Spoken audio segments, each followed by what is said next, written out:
جہاں تک ہے حدیث مبارکہ کی سند کو عالی کرنا، اس میں اللہ نے میرے اوپر خاص کرم کیا کہ مجھے چند ایسے مواقع عطا فرمائے کہ جن مواقع کی برکت میں اپنی پوری زندگی محسوس کرتا رہوں گا۔ ایک سند تو مجھے دیوبند میں ملی، حضرت مولانا سالم قاسمی رحمۃ اللہ علیہ، جو حضرت قاری طیب رحمۃ اللہ علیہ کے بیٹے تھے اور دارالعلوم دیوبند کے محتمم بھی کچھ عرصہ رہے، انہوں نے اپنے گھر دعوت دی۔ جب کھانا کھا لیا تو مجھے کہنے لگے حضرت میرے ساتھ آئیں۔ میں ان کے پیچھے پیچھے گیا، وہ مجھے ایک کمرے میں لے گئے، حضرت اس چارپائی پہ بیٹھ جائیں۔ میں بیٹھ گیا، پھر کہنے لگے آپ کو پتہ ہے میں نے آپ کو اس چارپائی پہ لا کے کیوں بٹھایا ہے؟ میں نے کہا حضرت میں ان پیروں میں سے نہیں ہوں جن کے کتے اور بلیاں بھی علم غیب جانتے ہیں۔ بریلیوں کی عادت ہوتی ہے نا، تو میں نے یہ بات کی۔ کہنے لگے اچھا میں بتا دیتا ہوں کہ یہ کمرہ حضرت مولانا قاسم نانوتوی کا ہے اور یہ چارپائی ان کی ہے، اور میرا دل چاہا اس چارپائی پر بٹھا کر میں آپ کو حدیث کی اجازت دوں۔ الحمدللہ ثم الحمدللہ، انہوں نے لکھی ہوئی بھی اجازت دی، سند دی، اور ویسے بھی سند دی۔ یہ ایک عالی نسبت تھی جو اللہ نے مجھے دیوبند میں عطا فرمائی۔ پھر ایک دوسری نسبت کا اللہ نے عجیب سبب بنایا۔ ہم لوگ ایک مرتبہ حج کے بعد حرم مکہ میں مقیم تھے، عصر کی نماز پڑھی تو میں نے دیکھا کہ ایک صف آگے ایک پتلے دبلے سے عالم ہیں، تو وہ بیٹھے اور ان کے گرد کچھ طلباء نے آ کر بیٹھنا شروع کر دیا جن کے پاس احادیث کی کتابیں تھیں۔ سکولوں کی کتابوں میں اور مدرسے کی کتابوں میں ایک واضح فرق ہوتا ہے، ایک نظر پڑھنے سے بندہ پہچان لیتا ہے یہ مدرسے کی کتابیں ہیں اور یہ سکول کی کتابیں ہیں۔ چنانچہ میں ان بچوں کو دیکھ رہا تھا کہ شاید بخاری شریف انہوں نے اپنے ہاتھوں میں لی ہوئی تھی اور سرخ رومال انہوں نے سر پہ باندھے ہوئے تھے، وہ گھیرا بنا کر بیٹھ گئے اور ان کے سامنے ایک طالب علم نے بخاری شریف کی پہلی حدیث کی تلاوت شروع کر دی۔ میں بھی ذرا قریب ہو گیا، میں نے ساری تلاوت سنی، پھر اس کے بعد ان بزرگوں نے ان تمام طلباء کو حدیث کی اجازت دی۔ مجھے اندازہ ہوا کہ یہ کوئی بڑے عالم ہیں جو حرم میں مکہ کے اندر بیٹھ کر طلباء کو حدیث کی اجازت دے رہے ہیں۔ تو میں نے ان کے جو خادم تھے ان سے پوچھا کہ یہ کون ہے؟ ان کا جی یہ انڈیا کے ایک عالم ہیں، ان کا نام ہے مولانا احمد علی، مگر انہوں نے اپنی زیادہ زندگی کا حصہ UK میں گزارا ہے، اس لیے ان کا تعارف نہیں ہے انڈیا پاکستان میں اتنا، مگر ان کی حدیث کی نسبت اتنی عالی ہے کہ پاکستان کے بڑے بڑے علماء ان کے پاس حدیث کی نسبت لینے کے لیے آتے ہیں۔ میں نے اس خادم سے پوچھا کون علماء؟ اس نے کہا جیسے حضرت مفتی تقی عثمانی۔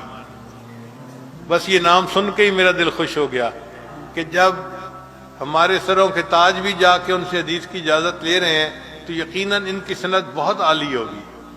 تو میں نے اس سے کہا خادم سے کہ کیا مجھے حدیث کی اجازت مل سکتی ہے؟ اس نے کہا آپ کا نام کیا ہے؟ میں نے کہا میرا نام ہے ذوالفقار احمد نقشبندی۔ اللہ کی شان کہ اس نے نام سنا تو وہیں سے کھڑے کھڑے، وہ تو خادم تھا نا، حضرت حضرت یوں کہنے لگا۔ اب سارے نمازی بھی سن رہے ہیں۔ میں حیران تھا کہ ہو کیا گیا؟ تو حضرت نے پوچھا کیا ہوا، کیوں اتنا شور کر رہے ہو؟ حضرت میرے ذمہ آپ نے لگایا ہوا تھا نا کہ اگر یہ بندہ کہیں مل جائے تو میری ملاقات ضرور کروانا۔ حضرت وہ یہاں آ گئے۔ اب یہ نام سن کے وہ بزرگ جو تھے میری طرف چلے، میں ان کی طرف چلا، ملاقات ہوئی، میں نے ان کے ماتھے کا بوسہ لیا، تو میں نے ان سے کہا کہ حضرت آپ نے طلباء کو تو حدیث کی اجازت دی ہے، میں بھی ایک طالب علم ہوں، اگر مجھے بھی حدیث کی اجازت عطا فرما دیں تو آپ کی مہربانی ہوگی۔ وہ کہنے لگے بات سنیں، میں جب حج کے سفر پر نکلنے لگا تھا اس وقت میں نے نیت کی تھی کہ حج کے سفر میں اگر میری آپ سے ملاقات ہوئی تو میں آپ کے ساتھ مل کر توبہ کے کلمات پڑھوں گا۔ چونکہ میری نیت پہلے کی تھی اس لیے پہلے میری بات پوری کرے پھر میں آپ کی بات پوری کرتا ہوں۔ الحمدللہ میں نے وہی حرم میں بیٹھ کے ان کے ساتھ مل کر توبہ کے کلمات پڑھے اور پھر انہوں نے اس عاجز کو حدیث کی اجازت عطا فرمائی۔ ان کی حدیث کی جو سند تھی وہ حضرت مولانا فضل الرحمان گنج مراد آبادی رحمۃ اللہ کے واسطے سے وہ تھوڑے واسطوں کے ساتھ شاہ ولی اللہ محمد دہلوی رحمۃ اللہ تک پہنچتی ہے، تو ان کی حدیث کی نسبت واقعی دوسروں کی نسبت بہت عالی تھی۔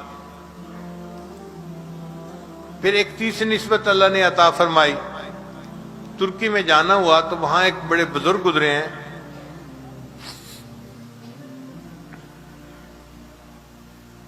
علامہ زاہد القوثری ان کا نام ہے۔ یہ امام اعظم اور حنیفہ رحمۃ اللہ کے دفاع میں بڑی اعلیٰ کتابیں انہوں نے لکھی ہیں۔ ان کی کتابوں کا عرب لوگ بھی بڑا احترام کرتے ہیں۔ ان کے ایک آخری شاگرد زندہ تھے، اب اس وقت مجھے نہیں پتا، ان کا نام تھا شیخ امین سراج۔ مجھے کسی نے بتایا کہ وہ آخری شاگرد اب دنیا میں زندہ ہیں، اور حکومت نے اب ان کو تاریخی شخصیات میں شامل کر لیا ہے۔ تاریخی شخصیات کا کیا معنی؟ تاریخی شخصیات کا معنی کہ اب حکومت نے کئی ڈاکٹروں کی جماعت بنا دی ہے جو ہر وقت ان کے ساتھ رہتی ہے، ان کے کھانے پینے ملنے جلنے کا خیال رکھتی ہے اور ان کو بیماریوں سے بچاتی ہے، کہ یہ قومی ورثہ ہے، ان کی حفاظت کرنا قوم کا فریضہ ہے۔ جو قدردان لوگ ہوتے ہیں وہ ایسے علماء کی عزت کرتے ہیں، احترام کرتے ہیں۔ تو وہ شیخ امین سراج جو تھے وہ اپنی 5 نمازیں تو گھر میں شاگردوں کے ساتھ پڑھ لیا کرتے تھے، اور صرف جمعے کے لیے جامع مسجد میں تشریف لاتے تھے۔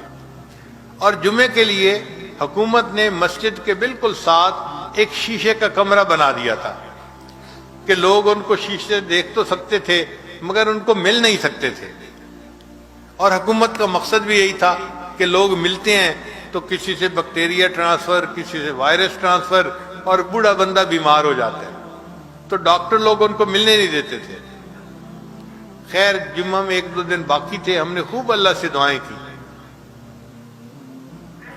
کہ اللہ ہمیں موقع دے دیجئے کہ ہم ایک ایسے عالم کا دیدار کر سکیں اور ان سے حدیث کی اجازت حاصل کر سکیں۔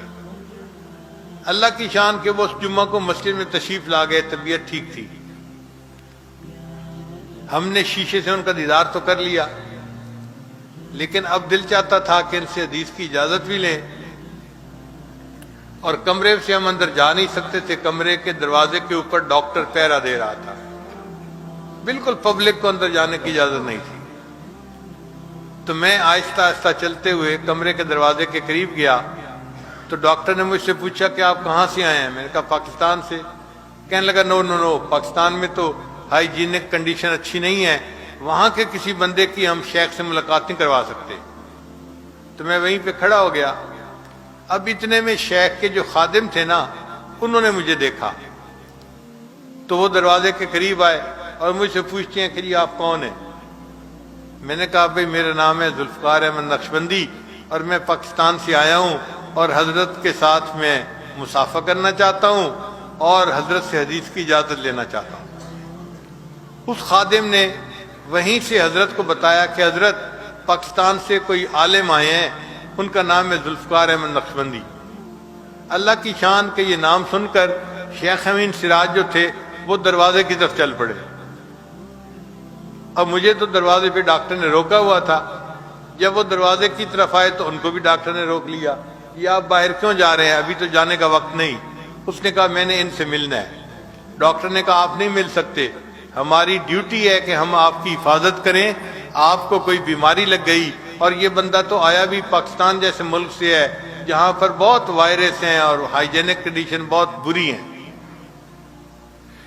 تو شیخ امین سراج کے دل میں اللہ نے محبت ڈالی، انہوں نے یہ بات آگے سے کہی کہ اچھا اگر اس سے مل کر مجھے کل کی بجائے آج موت آتی ہے تو میں مرنے کے لیے تیار ہوں۔ ان کے اس بات کے بعد ڈاکٹر پیچھے ہٹ گیا اور وہیں دروازے میں کھڑے ہوئے مجھے اللہ نے ان سے معانقہ کرنے کی اور مصافحہ کرنے کی سعادت عطا فرمائی، اور انہوں نے حدیث کی اجازت بھی عطا فرمائی اور لکھی ہوئی پوری لسٹ بھی دے دی۔ آج الحمدللہ ہمارے پاس ان کی سند علامہ زاہد القوثری کے واسطے سے موجود ہے جو ایک عالی سند ہے۔ مگر ہمارے ہاں جتنی حدیث کی سندیں ہیں نا، تو امام بخاری تک 16-17 واسطے بنتے ہیں اکثر و بیشتر. جو بڑے حضرات ہیں ان کے 16 واسطے بن جاتے ہوں گے، مگر 16-17 واسطے ہی بنتے ہیں. ہم نے اس کو گنا ہے. اللہ کی شان دیکھیں، کچھ عرصہ پہلے ہمیں اللہ نے بخارا جانے کی سعادت عطا فرمائی. بخارا میں مختلف ملکوں کے مشائخ آئے ہوئے تھے. تو مجھے کسی نے بتایا کہ جی شام سے ایک بڑے عالم آئے ہیں شیخ محی الدین، اور ان کی جو حدیث کی سند ہے وہ بہت عالی ہے. پوری دنیا میں اس وقت اتنی عالی سند کسی اور کی نہیں ہے، اور اس وجہ سے بخارا کے بڑے بڑے علماء سب آ رہے ہیں اور ان سے حدیث کی اجازت لے رہے ہیں، اور رش لگا ہوا ہے. تو یہ سن کے میں نے اپنے ساتھی کو کہا بھئی مجھے بھی ویل چیئر پہ لے چلو، میں بھی ان سے حدیث کی اجازت لے لیتا ہوں. تو ہمارے ایک اور ساتھی ہیں، خلیفہ ہیں، وہ کہنے لگے حضرت جانے کی اجازت نہیں، جانے کی ضرورت نہیں. میں نے کہا کیوں؟ کہنے لگے عصر کی نماز پڑھنے کے بعد انہوں نے مجھے کہا تھا کہ تم ساتھ رہتے ہو، جب رات کو شیخ فارغ ہوں مجھے فون کر دینا، میں خود آؤں گا، میں نے ان کے ساتھ مل کر توبہ کے کلمات پڑھنے ہیں. تو چونکہ انہوں نے میرے ذمہ لگایا ہوا ہے، میں ان کو فون کر دیتا ہوں، وہ ابھی آ جائیں گے. میں نے کہا بھئی دل تو چاہتا تھا میں چل کے جاتا، لیکن اگر حضرت نے پہلے کہا ہوا ہے تو چلو فون کر دو. اس نے وہیں بیٹھے بیٹھے فون کیا، تو تھوڑی دیر کے بعد وہ شیخ وہیں تشریف لے آئے، اور الحمدللہ انہوں نے آ کے ہمیں حدیث کی اجازت دی. ان کی یہ جو حدیث کی اجازت ہے وہ علامہ شامی رحمۃ اللہ علیہ، ابن عابدین رحمۃ اللہ کی وساطت سے نبی علیہ السلام تک بہت چھوٹے واسطے سے پہنچتی ہے. ان کے جو واسطے امام بخاری تک پہنچتے ہیں نا، وہ 14 واسطے بنتے تھے. تو اب گویا میرے استاد بھی ساتھ شامل ہو گئے تو یہ 15 واسطے بن گئے. جو مفتی حضرات بیٹھے ہیں وہ سمجھتے ہیں کہ فتاوی شامی کے اوپر حاشیہ لکھا ہے مصطفیٰ غلام مصطفیٰ فرفور، نہیں عبد اللطیف فرفور نے. یہ شام کے ایک بڑے ڈاکٹر تھے، عالم تھے، اور انہوں نے واقعی ایسا حاشیہ لکھا کہ لوگ حیران ہیں کہ انہوں نے اتنا اچھا کام کیسے کر دیا، اللہ نے ان سے کام لے لیا. ان کے واسطے سے، فرفور کے واسطے سے، علامہ شامی رحمۃ اللہ کے ذریعے اللہ نے یہ حدیث کی ایسی نسبت عطا فرمائی جو بقول شیخ محی الدین کے اس وقت دنیا میں سب سے عالی نسبت تھی. تو اللہ نے وہ بھی عطا فرمائی. الحمدللہ جتنے واسطوں سے یہ نسبت اس عاجز کو ملی، یہ عاجز جتنے علماء یہاں موجود ہیں یا طلباء موجود ہیں، ان سب کو اپنی طرف سے حدیث کی اجازت دیتا ہے. اللہ تعالی ہمیں تقوی و طہارت کے ساتھ زندگی گزارنے کی توفیق عطا فرمائے اور پوری زندگی حدیث کی خدمت کے لیے قبول فرمائے.